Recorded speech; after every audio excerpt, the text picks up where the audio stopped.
Boa tarde, meus irmãos, tudo bem com vocês? Gostaria primeiramente de saudar a todos com a paz do Senhor Jesus. Você sabe por que nós nos saudamos com a paz? Paz seja convosco, ou a paz do Senhor Jesus? Porque quando Jesus, depois de ter ressuscitado, Jesus cumprimentou seus discípulos, apareceu a eles dizendo, paz seja convosco. Desde então, Jesus ensinou, né? Quando cumprimentarem, cumprimentem uns aos outros com a minha paz. E ele mesmo disse que a minha paz vos dou, a paz que excede todo o entendimento.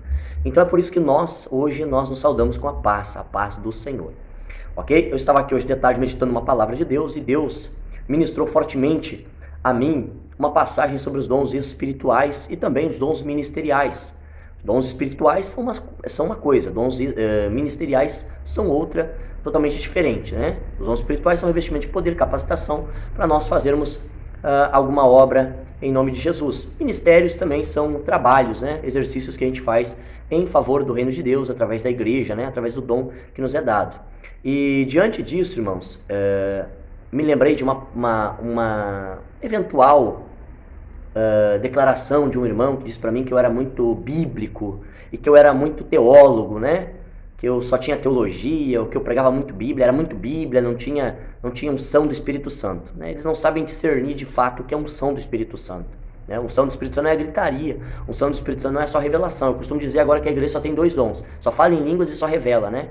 E nem chega a ser uma revelação, porque às vezes são umas revelações muito supérfluas, né? Umas revelações rasas. Deus está te dando uma vitória, Deus está te entregando. Não é uma revelação profunda que venha da parte do Senhor. Mas não é esse o mérito de eu gravar esse vídeo, mas sim sobre os dons dados na igreja. Em 1 Coríntios 12, eles vão falar sobre os dons espirituais. O dom de palavra de sabedoria, o dom da palavra de conhecimento, o dom da fé, o dom de profecia, o dom de discernimento de espíritos, o dom de curar, dom de operação de milagres e maravilhas, dom de línguas, dom de interpretação de línguas. Só que no decorrer do capítulo 12, ele vai falar sobre o corpo, que nós todos somos membros de um só corpo, o corpo de Cristo. E não é porque o pé não é mão que vai dizer porque eu não sou mão, eu sou inútil. Ou porque a orelha vai dizer porque eu não sou pé, eu sou inútil, eu sou menos importante. Não. Todos nós somos membros de um só corpo, né? Assim como os órgãos são membros do nosso corpo e todos eles são importantes, os meus dedos, os meus pés, as minhas mãos, né? Todos os órgãos do nosso corpo, todos os membros do nosso corpo têm a sua importância. E no decorrer disso ele vai falar sobre os chamados ministeriais. E ele vai dizer que para a igreja, que para um Deus deu para apóstolos, outros para evangelistas, outros para profetas e outros para mestres e doutores. Ele vai continuar falando sobre dons de socorro, dons de operação de milagres e dons de governos e tudo mais. E ele fala assim uma coisa bem interessante, ó. Porventura são todos apóstolos? Ou porventura são todos profetas, são todos mestres ou operadores de milagres? Têm todos os dons de curar, falam todos em outras línguas, interpretam a todos? Entretanto, buscai com zelo os melhores dons. Veja, Paulo já está dizendo aqui que nem todos falam em línguas. Não é porque a pessoa não fala em línguas que ela não é batizada com o Espírito Santo, isso não procede. O próprio Paulo está dizendo aqui, falam todos em línguas? Não. São todos apóstolos? Não. São todos profetas? Não. Só que é interessante que ele fala uma coisa aqui, ó. No versículo 28 de 1 Coríntios 12, a Bíblia vai dizer assim, ó, a uns estabeleceu Deus na igreja, primeiramente apóstolos. Em segundo lugar, profetas. Em terceiro lugar, mestres. Em Efésios capítulo 4 ele vai falar assim, mestres e doutores. Ou seja, o que são mestres e doutores? É quem recebe da parte de Deus a graça ou a capacidade de ministrar, de ensinar a igreja, de revelar o texto bíblico. São pessoas que têm a capacidade de Deus, a sabedoria dada por Deus, o entendimento das escrituras para poder ensinar a igreja. Então a teologia é sim parte de um ministério da igreja. Os mestres, os ensinadores, os professores são homens que foram levantados por Deus com a capacidade da sabedoria, com a capacidade do conhecimento. Tem homens aí que têm grande conhecimento de Deus. E tem pessoas que jamais, por mais que estudem e orem, às vezes não vão atingir esse nível, esse patamar de conhecimento, de entendimento, de sabedoria, porque é dado a estes homens.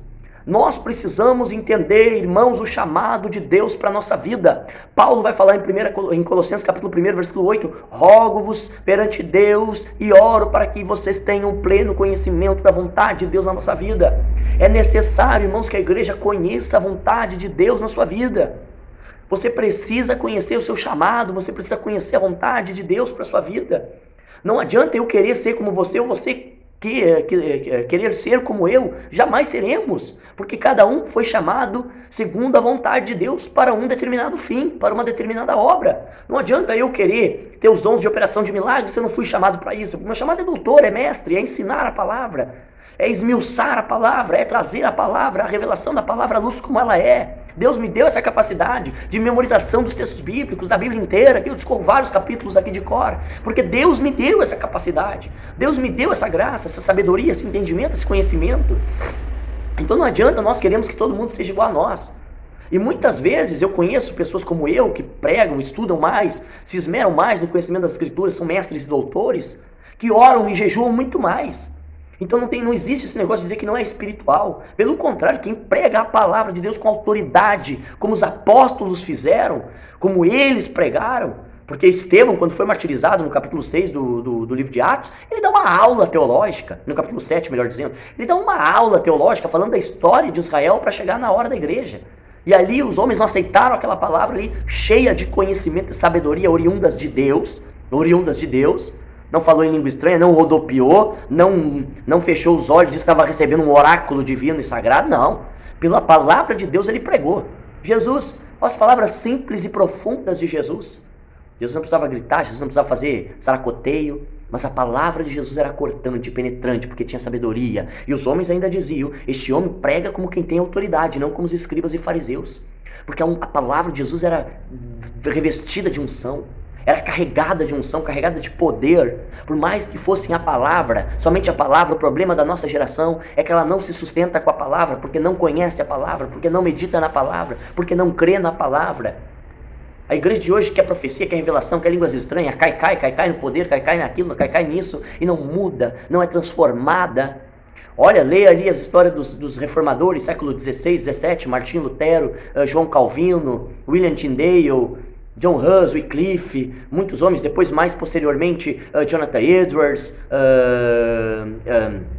John Wesley, Charles Spurgeon, Dwight Moody, homens que não tinham essas manifestações de dons espirituais que tem hoje, mas as almas se convertiam, as almas se arrependiam e passaram por um verdadeiro avivamento. O que é um avivamento? É uma transformação radical na sociedade, transformação radical no meio da igreja, uma transformação no caráter humano.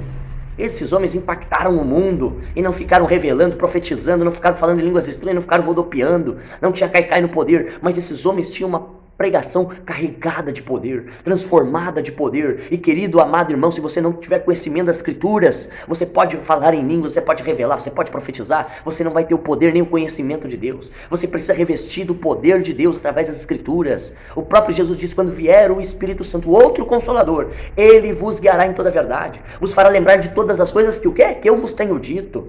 Ele convencerá o mundo do pecado, da justiça e do juízo.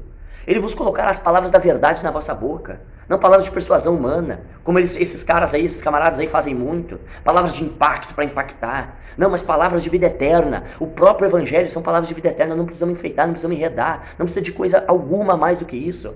Irmãos, todos são preciosos na presença de Deus. Todos nós somos necessários na presença de Deus. Lembra de um homem, agora eu lembro de um homem que veio até, os discípulos vieram até Jesus e disseram, mestre, tinha um homem aí expulsando demônios e pregando o evangelho, mas como ele não assiste conosco, nós repreendemos. Jesus disse, olha, aquele que não é por mim é contra mim, quem não junta comigo espalha. Faça o serviço, mas faça em prol do reino, irmão. Nem todos têm o mesmo chamado, nem todos vão operar milagres, nem todos vão ressuscitar mortos, nem todos vão falar em línguas, nem todos vão interpretar as línguas, nem todos vão profetizar. Cada um tem um chamado. Um foi chamado para apóstolos, para doutores, outro para mestres, outro para evangelistas, outro para profetas. Cada um tem o seu chamado na presença de Deus. E as pessoas hoje não conseguem entender isso. Porque não tem a unção do Espírito Santo, que eles dizem ter, e nós que estudamos as Escrituras não temos. Vocês precisam se converter. Vocês precisam ter o conhecimento de Deus. O conhecimento das Sagradas Escrituras. Porque é as Escrituras que vão nos dar o norte para fazermos a obra de Deus. E a Escritura revela quem Deus é e o que Deus faz. É pelas Escrituras que eu tenho conhecimento de Deus. Jesus disse, conhecereis a verdade. Qual é a verdade? Senhor, santifica-os na verdade, a tua palavra é a verdade. João 17. Então, e conhecereis a verdade vos libertará. É a verdade que liberta. Mas para você ser liberto por ela, você precisa conhecer ela. Qual é a verdade? A palavra de Deus, irmão. A palavra de Deus é a verdade. Não é revelação, não é profecia, não é nada disso. Não é nada disso, é a palavra de Deus. É importante os dons da igreja? Claro que é importante. Todos os dons são importantes. Tem pessoas que só sabem operar a cura. Eu conheço homens aí usados por Deus na cura. Não pregam nada, não sabem pregar quase nada. Só falam ali uma história de Jesus e curam as pessoas. Porque o chamado deles é dons de curar, irmãos. Mas ninguém pode dizer que ele não é importante. Ninguém pode dizer que ele não é do Senhor Jesus porque ele não está pregando conforme tu acha que ele deva pregar. Cada um tem um chamado, tem um dom e uma vocação, irmão. A igreja é uma só, o corpo é um só, mas todos nós somos membros desse corpo. E o Espírito é que distribui os dons e dá a cada um conforme lhe apraz. Dá a cada um individualmente, diz aqui, ó. Mas um só Espírito realiza todas essas coisas, distribuindo-os como lhe apraz a cada um individualmente. Então o Espírito Santo dá conforme ele quer para cada um, para um fim proveitoso, para a edificação da igreja, para a edificação do corpo de Cristo. Então esse negócio de ficar atacando irmão, porque não é assado, porque não é assim, porque não é do mesmo jeito que nós, isso não existe, irmãos. A igreja, a Bíblia diz que a diversidade de dons é a diversidade nas manifestações dos dons. Agora vão ser tudo mecânico. A minha oração, eu estava pregando esse final de semana na Assembleia de Deus, eu estava dizendo lá, a minha pregação e a minha oração é para que nós não sejamos mais robotizados, para que nós não sejamos mais mecanizados, que a nossa oração não seja mecânica, que as nossas vindas ao culto não sejam mecânicas, que as nossas pregações não sejam mecânicas, mas sejam orientadas e guiadas pelo Espírito Santo de Deus, para provarmos a vontade de Deus, irmãos. Então nós precisamos nos comprometer com as Escrituras, nós precisamos nos comprometer com isso. Amém, irmãos? Espero que essa palavra tenha trabalhado na sua vida, tenha esclarecido a tua mente, porque nem todos somos iguais, mas o próprio Deus, o próprio Espírito de Deus, designou todos nós para fazermos a sua obra conforme lhe aprouver fazer. São todos apóstolos? Não. São todos profetas? São todos mestres e doutores? Falam todos em línguas?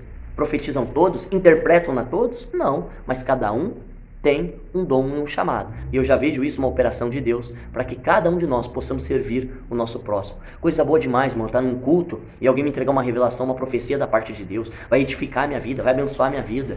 Só que essas pessoas muitas vezes não aceitam um estudo da palavra. E aí é que mora o grande perigo, porque tudo é para servir, não é para se exaltar, não é para mim ser melhor do que o A ou B. Não, não é por inveja, irmãos. Não, negativo. Mas é para edificação do corpo de Cristo e nós precisamos entender isso. Assim como aquelas pessoas que têm os dons de curar, os dons de milagres, mas são menos instruídas, também precisam estar ali para se alimentar da palavra, para aprender mais a palavra. Olha, aprendi coisa nova. Eu conheço um homem que é usado poderosamente por Deus e tem revelações de Deus tremenda. O irmão Mário, lá de Palmeiras das Missões. E ele, irmãos, é tremendo como Deus usa esse homem.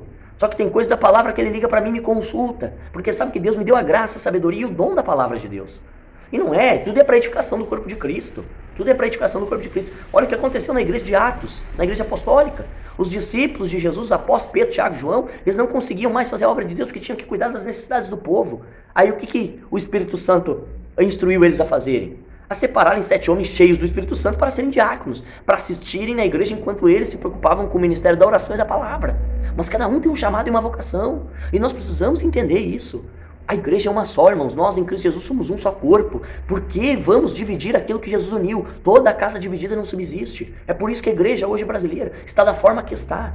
Está cada vez mais dividida. Está cada vez mais sem poder. Mais destituída de poder. Revelando mais da carne do que do espírito. Profetizando mais na carne do que no espírito. Pregando mais na carne do que no espírito. Já não oram mais, a oração é mecânica. Saem falando 50 milhões de palavras que depois tu pergunta o que tu orou, ele não sabe mais o que orou. Ele só diz que orou por todo mundo. Não, irmãos, nós temos que ter a unção do Espírito Santo, sermos guiados pelo Espírito de Deus e fazermos a vontade de Deus. Que essa palavra, leia 1 Coríntios 12, perdão, irmãos, leiam bem 1 Coríntios 12 e vocês vão entender o que eu estou falando aqui pelo Espírito Santo. E assim como o Espírito Santo falou comigo aqui nessa tarde, o Espírito Santo fala com você aí. Leia a palavra de Jesus, leia a palavra de Deus, interprete na palavra de Deus, peça entendimento e sabedoria. Leia aqui, todos não são chamados para o mesmo propósito, cada um tem o seu propósito específico da parte de Deus. Amém, meus irmãos? Que Deus abençoe você nessa tarde, em nome do Senhor Jesus Cristo.